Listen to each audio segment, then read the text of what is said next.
One of the few brawlers who I consider to be a support unit is Poco because both his gadgets and his super are used to not only help himself but also others. So of course the best way to use him is when you're playing with other teammates. However, I never really considered playing him by himself, specifically solo showdown, so that brings up the question, is he a good brawler to use by himself? If we take a look at his gadgets, arguably the best one that you can use is Tuning Fork, which allows him to heal 592 health per second for 5 seconds. On the other hand, his second gadget is called Protective Tunes, which gives him a 2-second immunity to any adverse effect, which in my opinion isn't really that good. As for my first gear, I decided to go with health because it's always nice to regen faster, especially with Poco because he is practically a healer in this game, so it's really fitting for him. And for my second gear, I went for damage, though you can choose whatever you want for this one. And finally, for the star power, the best one you can use is Screeching Solo, which allows you to do 1520 damage. And believe me, Poco is going to need all the damage he can get. So starting off in my first match, the Spike decided to attack me, so I retaliated using my gadget to give me the upper hand, and I defeated him. After getting a few power cubes, I decided to hide in this bush until this Edgar attacked me, and although I did use my super against him, it was clearly not enough.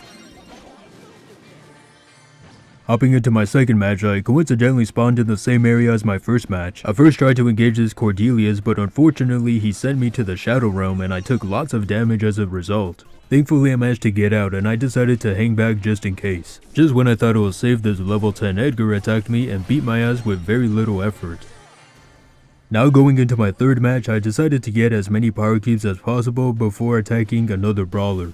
After acquiring 3 power cubes, my first target was this Penny, who I easily defeated, and my second one was this Macy. A few seconds later, this El Primo and Kid showed up, and unfortunately I was caught in El Primo's super. And while I tried to heal myself as much as I could, it was clear that there was no chance of escaping.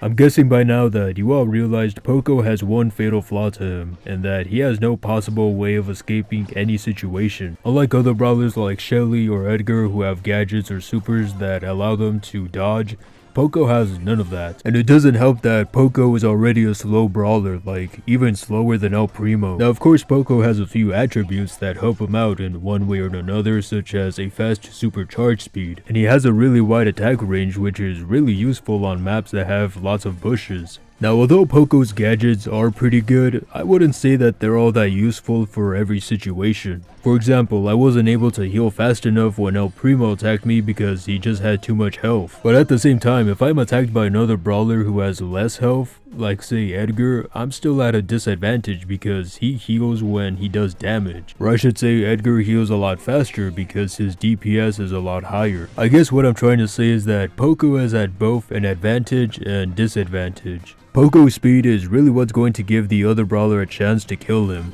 That is if the other brawler catches you by surprise though. So to wrap up my thoughts, I think Poco works best in duo showdown or team-based game types. His super and his gadgets benefit other brawlers just as much if not more than himself. If Poco had a gadget that allowed him to slow down a brawler, then I would reconsider using him. But for right now, if you want to win matches consistently and gain a lot of trophies, there are far better brawlers to use. Anyways, have a good day.